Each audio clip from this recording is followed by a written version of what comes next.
2.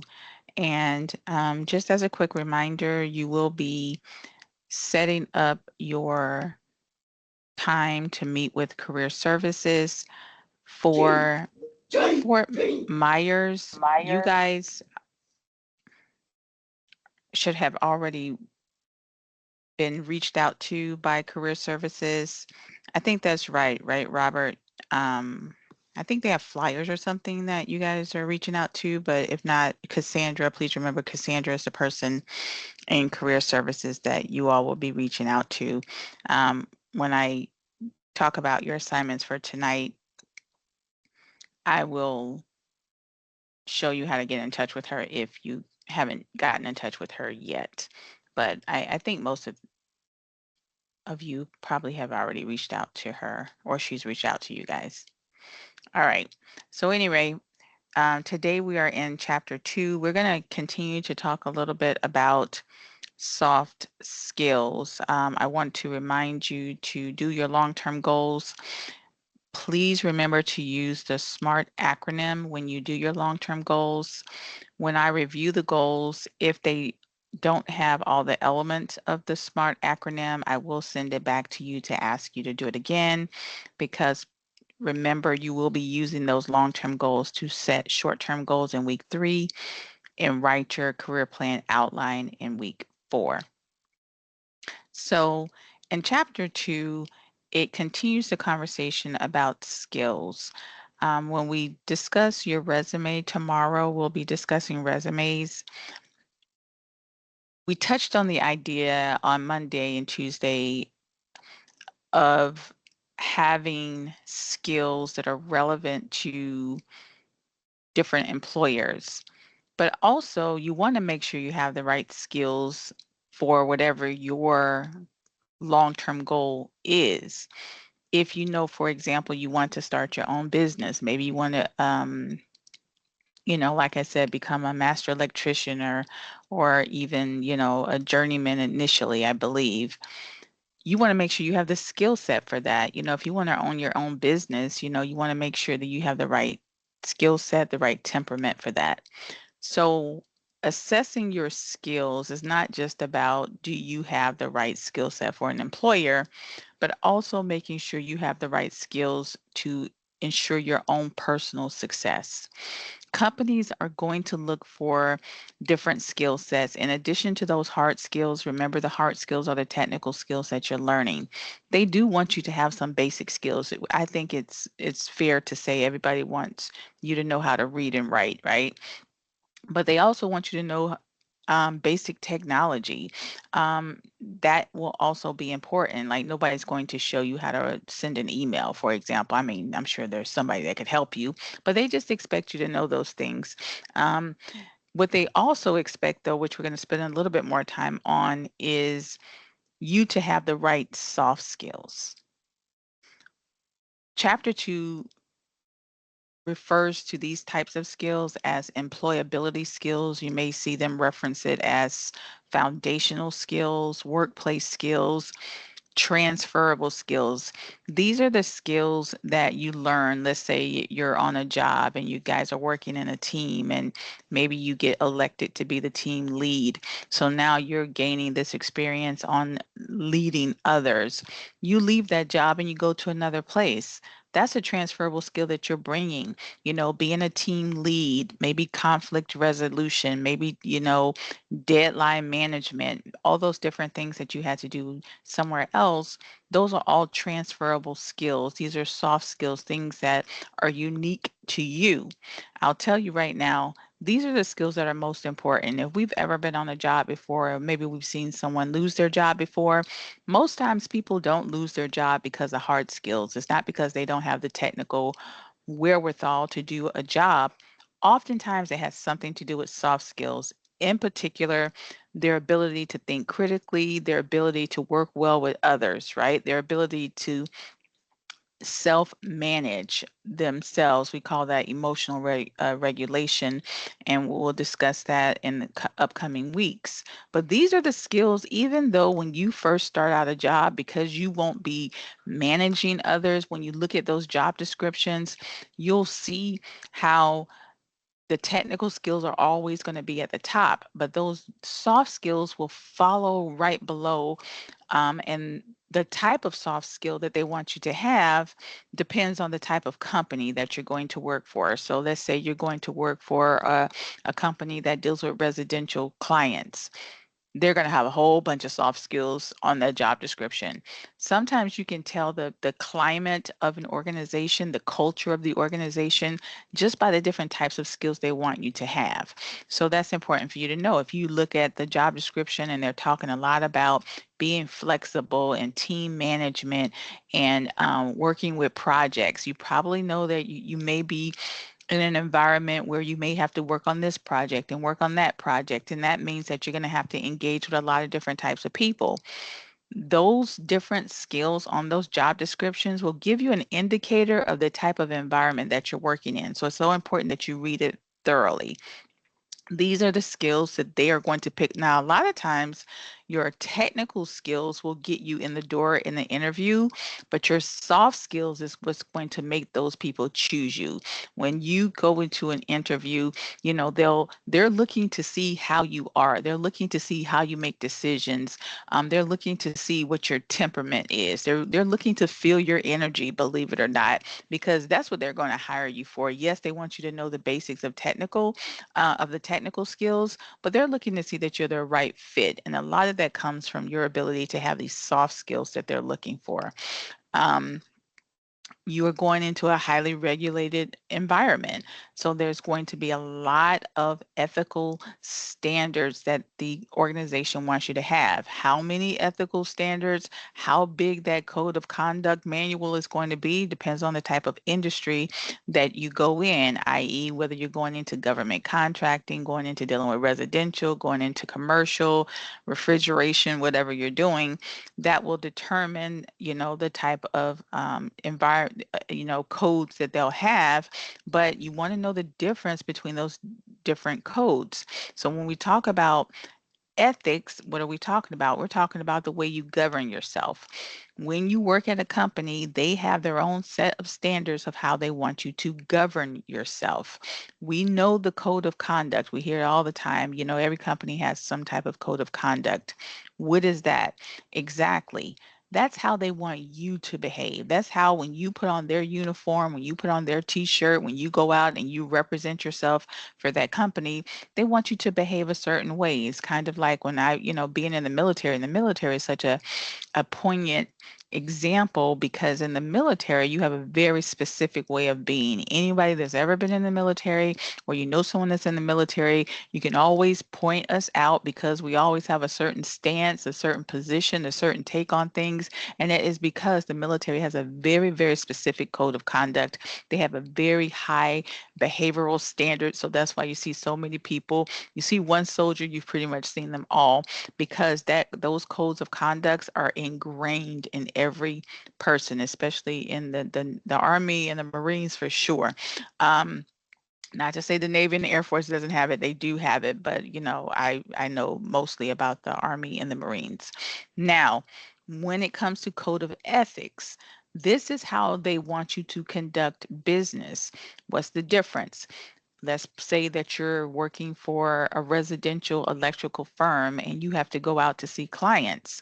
Your code of conduct is how you present yourself, right? You showing up on time, you're properly dressed, you're courteous, you're trying to work with the customer, you try to do, what's best for the customer. Your code of ethics is making sure you do the job. You don't cut corners. If it's a 12-step program, you follow all 12 steps. You don't band-aid the work, right? You don't do a shoddy job. So your code of ethics is making sure that when you sign off on something saying that you did a 10-point inspection, you did a 10-point inspection. Your code of conduct is how you carry yourself. And those things are going to be critically important.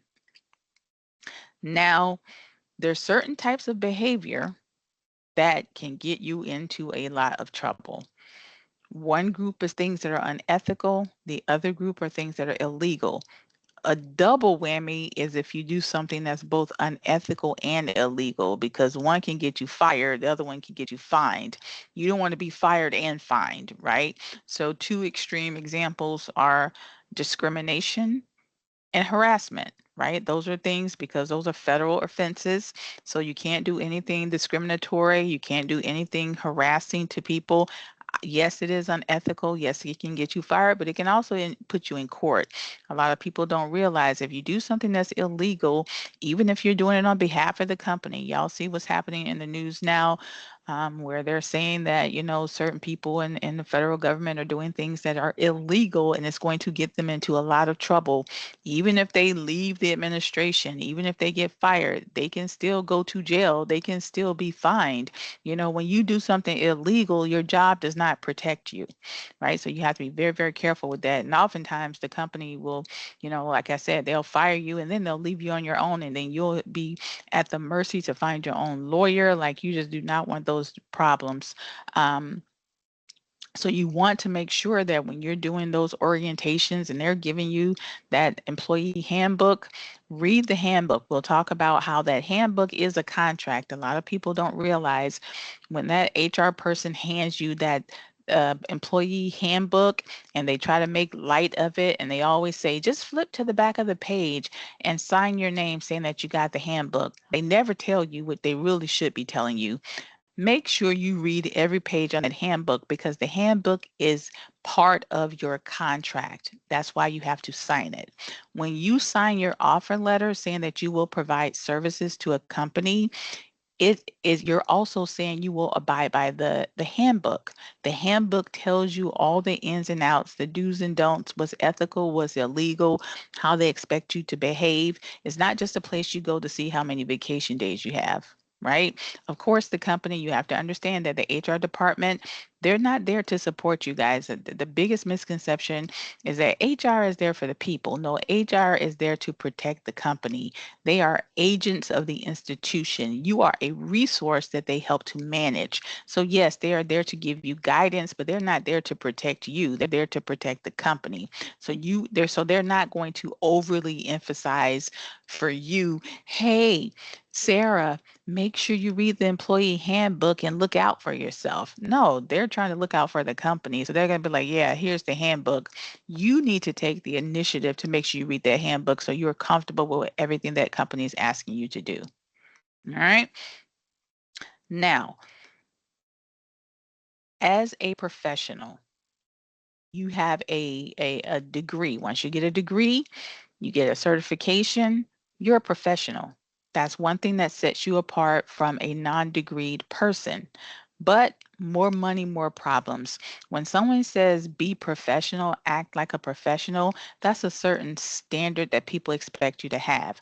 I think it's fair to say when you go to get your taxes done, or when you go to the dentist, or when you go to a lawyer, you expect a certain behavior, right? You don't expect to go into your dentist office and he's listening to Shabba Ranks, doing the two-step with reggae music. You don't expect that, right? You expect him to be professional. You don't expect him to be on the phone with his wife arguing over what they had for dinner last night. You have certain expectations. Just like you have certain expectations, people have certain expectations of you. As a professional, especially as a career professional who is going to be promoting themselves, I tell people all the time, you have to think of yourself like a business. You are the business owner of you. When you go to a company, you are exchanging your services for compensation. You're not theirs. You don't belong to them. That's why they don't take it personal. You shouldn't take it personal either. Always look at yourself as an entity. As such, you will need to promote yourself. Most of us, are not local. It's not like back in the day where you just had a couple of jobs you can go to in your city or in your town and you didn't really need to be known by anybody. Nowadays, people expect you to have an online presence. You need to have an online presence, especially if you're thinking about working your way up through the ranks of a company, starting your own business. Yeah, when you're starting out small, time things, people don't expect you to have that much of a presence, but people do expect you to have some sort of a presence, especially a LinkedIn. However, we want you to promote yourself. You have to do it, especially if you're going to be doing networking. But my friends, you got to be careful what you put on the websites nowadays. You're a professional now. Give me a thumbs up if you would have a problem if your kid's teacher, your doctor, you find out had a little special page on Instagram. Would that bother you? I don't know if you guys saw a couple of months ago, there was a teacher in Florida that lost her job because she had a special page on Instagram. Y'all know what I'm talking about, right? Give me a thumbs up if you know what I'm talking about. Okay. And she got fired. Now there are some people that say, "Oh, she shouldn't have gotten fired. You know what she does on her own time is her business." But I don't know. Give me a thumbs up if it would bother you if Tommy, your 6th grader social studies teacher had a special page and little Tommy happened upon it. Now Tommy's getting a biology class and social studies. Like maybe you weren't ready for Tommy to know that, right? So most people are going to have an issue with that. And so as such, nobody wants to bump into your special pages either, right? Of course, we wouldn't do that, but you just have to think about that. We used to call it having Twitter fingers. What you put online, what you say online, you have to think about that now. There was another story in the news about a dentist. I don't know if you guys saw that out in California. Girlfriend thought it was funny to post a conference that was videotaped from 2021, or maybe it was already, I don't know how long ago it had been on when she posted it, where she was laughing at this conference and telling people how she didn't give pain medication or the right amount of pain medication to patients that had a different political view from hers. So I guess she got into this little conversation with these patients and she found out they went one way and she went another, and she didn't give them proper pain medication. Now this is 2025 and she said that back in 2021. Y'all know she got hit with a lot of lawsuits, right? Girlfriend got hit left and right, and rightfully deserved. So what am I talking about? In chapter 2, we call that a digital footprint. When you post something online, way back from 2021, if someone wants to pull it, nothing goes away. Once you post stuff online, a lot of times people say, "Oh, I put it on my personal page." Sir, ma'am, you're on the internet. Nothing's personal. Okay? There's no such thing. It's kind of like saying, "Oh, I put it in my front yard outside. That's my yard." But like if people can see it, it's not you're still going to get hit. If somebody can see it, you're in trouble, right? So once you post something online, it goes on to the whatever server it's on, whether it's Google, AWS, or whatever, and someone can access it. If you're on Meta, somebody can access it. So you just want to start to think about, okay, am I the type of person that spends a lot of social time online? You're going to have to change that as a professional. You're just going to have to change it. We've already seen all these people that get into these altercations with the public, and next thing you know, they're losing their jobs. And some people may say, "Oh, well, that's not fair," but you have to think about it because of the internet. We are a digital consumer, right? Global digital consumers. And so now you have to be more prudent when you're presenting yourself and somebody is videotaping you. You just need to watch your surroundings. If you say or do something in public, we know better than to say and do things in public that will come to regret later anyway. But nowadays with videos and phones, you really have to be prudent. Like, I'm sure if you had a business, and just tell me honestly, let's say you had a business and you had employees that wore your business t-shirt, would you want them doing something, people videotaping it with your with your company's name logo on it? Give me a thumbs up if that would be a problem for you. This guy is gets in a bar fight with your company's name on it. Well, that happened. That happened.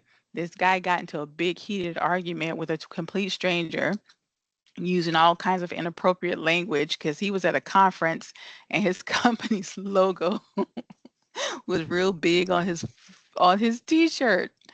Like, dude, that's not smart. So now you lost your job. You lost your job. Those people don't want to be associated with that. Companies spend a lot of money doing marketing so they can appeal to consumers. They're trying to get paid. They don't have time for you to be out there doing that. I mean, if you're gonna do it, on your own time. Take off your t-shirt, right? So you want to have good digital citizenship, and you want just to be aware of that. Um, Most companies are going to be on the cloud. That means on some type of server. We're on a server now. We're using Microsoft Teams. It's on a server. Why is that important? Again, companies want you to know basic technology. Most companies rent space on servers. They use Google platform. They may use Microsoft 365, which is a cloud platform. So they'll just want you to know how to use systems. You were able to get into Teams. I'm sure most of you use Google. So those are those basic technology skills they may want you to have in addition to you doing your work, especially if you're going to be traveling around. You're probably going to have reports that you have to do. They expect you to know how to upload things to the company drives and things like that, right? I'm not saying run out and get a IT degree, but I'm just saying just be mindful of that. Same thing with if they have any type of software uploading and downloading files, just being, mindful of that, especially if they have customer information on it. you know, they'll talk to you, I'm sure, about like if you are going out to residential clients and you have to download their information, and sometimes it has their phone number and their address on it. They'll hopefully they'll train you about how you got to keep those things private. And the same thing with if they have any type of, what we call intellectual property. If the company is doing major government contracts and maybe they have, a certain type of system or strategy that they're going to use to, let's say, do a new construction project, and they're going to have to install, some special equipment because, IoT, Internet of Things. Your instructors may talk about that. Y'all know if you from refrigerators to security systems to phone systems. There's so much, alarm systems you can do electronically. We call that IoT if you can, control something remotely. Maybe your company may have, some type of new software that they're going to use in this contract, right? And you got to protect that, right? That's intellectual property. So they'll talk to you about, making sure that, you don't disclose any proprietary information, don't post stuff online and things of that nature.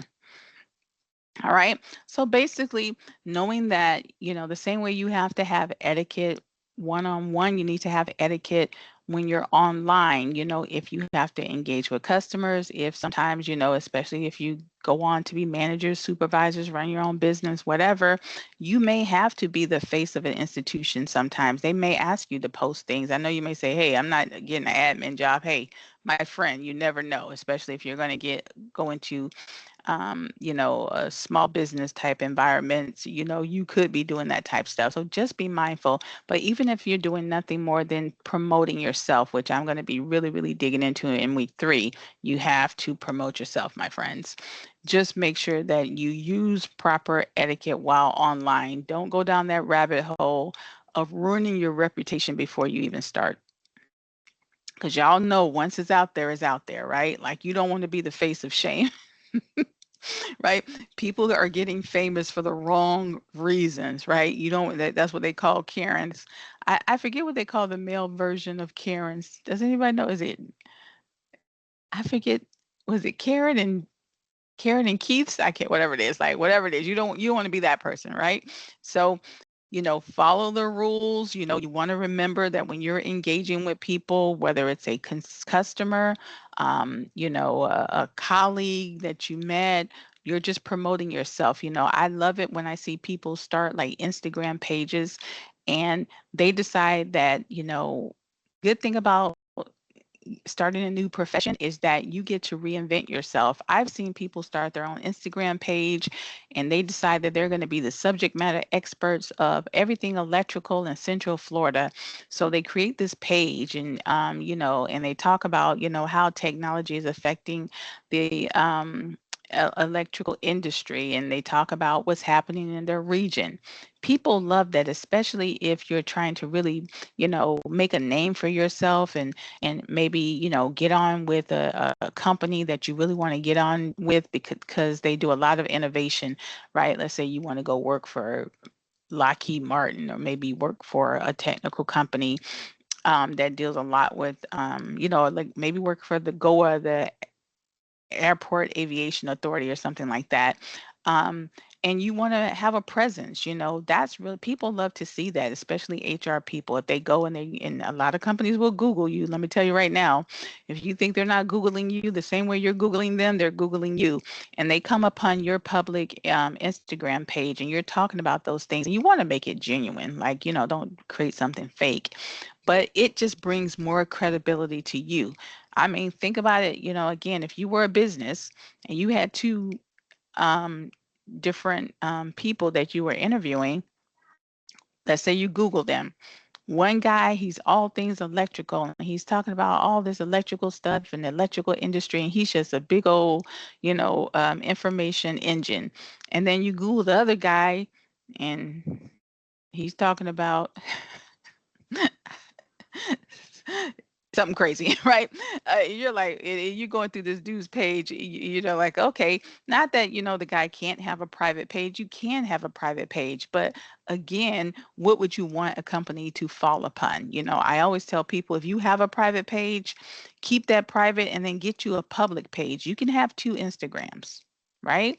And put your public Instagram page just like your LinkedIn on your resume. And we'll talk about that tomorrow. Put it up there so people can see it, right? Because that is what you want them to see. That is what you want to become known for, because you are building your brand. Does that make sense, guys? Hopefully what I'm saying is making sense to you. All right. So give me a thumbs up if you guys have already spoken to Cassandra. I was telling the morning crew, because there's a couple of you guys in the morning. I'm not sure how is it Cassandra? Is that right? Is that her name? I'm not sure how she's going to do it. Quinlan normally has some type of seminar. Has she spoken to you guys? Give me a thumbs up. She's spoken to you guys. Have you guys, if not, y'all don't know what I'm talking about. Okay, I'm going to show you where to get her information in a minute. But in the assignment, so you see the assignment is going to look something like this: scheduling with career services. And down here is going to tell you, and I don't follow these dates, are just an example. It's going to tell you that next week you are going to be engaging with career services about your resume. And then the following week, you're going to set up a time to engage with career services to do your mock interview.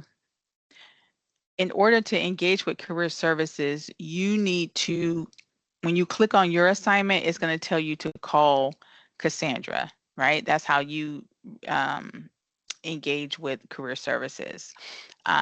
And once you engage with her, she's going to let you guys know how she's going to do it. She may say, you guys are going to have one big seminar Tuesday, next Tuesday, whatever the date that is.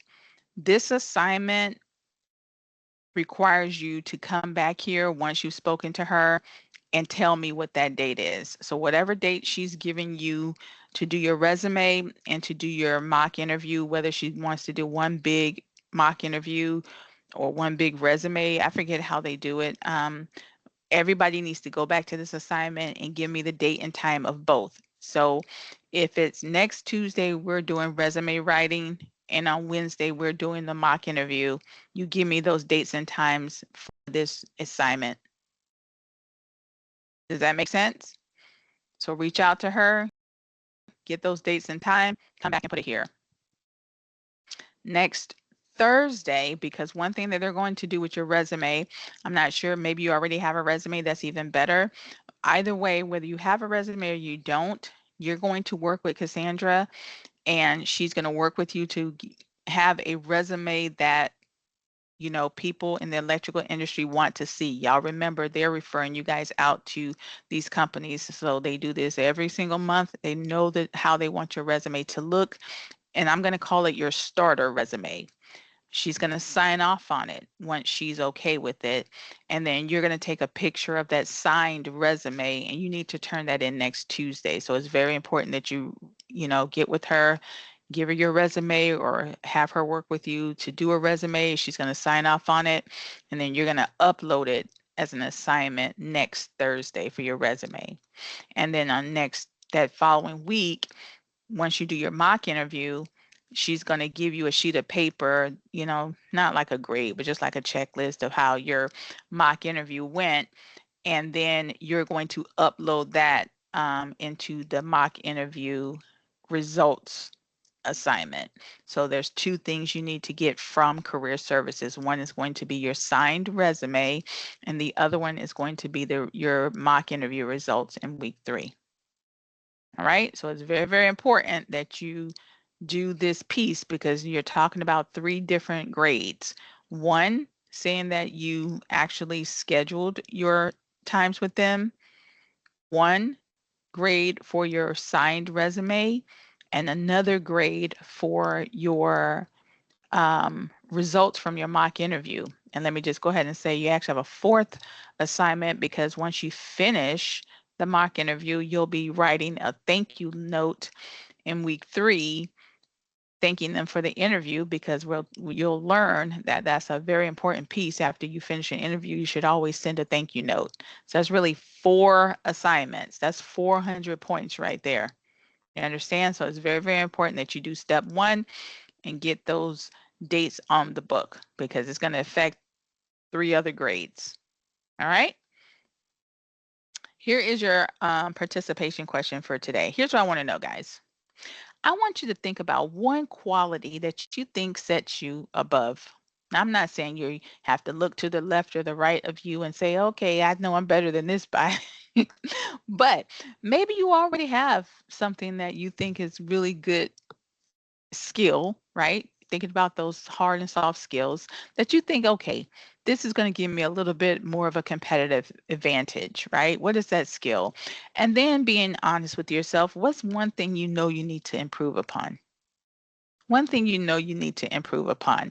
And you're just not like you're going to have to go around telling this to people, but it's something that you want to think about. Like if Miss Taylor said that we have to do all this technology stuff and I can barely turn my computer on. Well, that's something that you're going to have to learn. Everybody has to learn computers, right?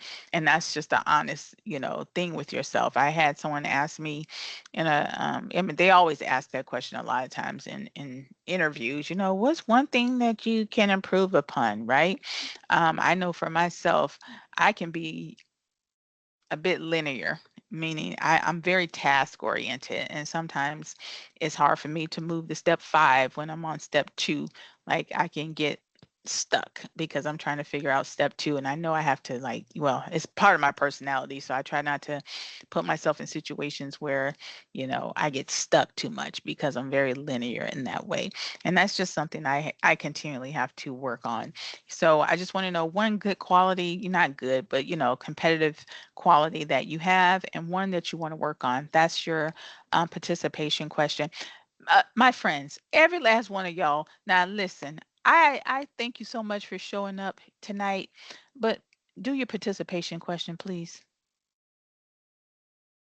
Please, please. And please, I don't want your campus is asking me, did so and so show up? I'm like, yeah, they showed up, but guess what? If you don't do that participation question, you still get marked absent, because it's not you coming to the video, is what you post. You have to post by 10 o'clock to get. Just do it right now. Do not close out of your computer until you do this question. Get it over with. Let it be done so you can get your participation. Yes, look how easy it is. I try to make it so easy. So you just go. Matter of fact, you should be typing in right now. Just go and put it in there. Yes, y'all know how we get, especially as night people. You eat dinner, the kids call you, and then you totally forget to do it. So let's do it right now so we can get it done. All right. Any questions? Thank you guys so much. Please remember, if you need me, I'm just a phone call away. I'm going to tell you what I'm going to do for you, because I did it for my morning classes. Even though you can't get attendance for Monday and Tuesday, because I know Monday and Tuesday, the first week is always hectic, I am going to open up that participation assignments for Monday and Tuesday. So if you want to go back and watch those videos and turn it in so you can get your points. Now you can't get the attendance, but you can at least get your points. All right. So I'm going to leave that open.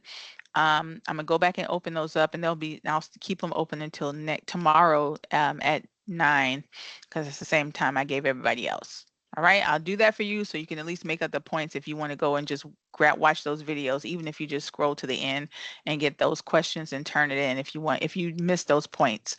Most of you have done it, but one or two may have missed, Monday or Tuesday. So I'll do that for you. All right. All right, y'all.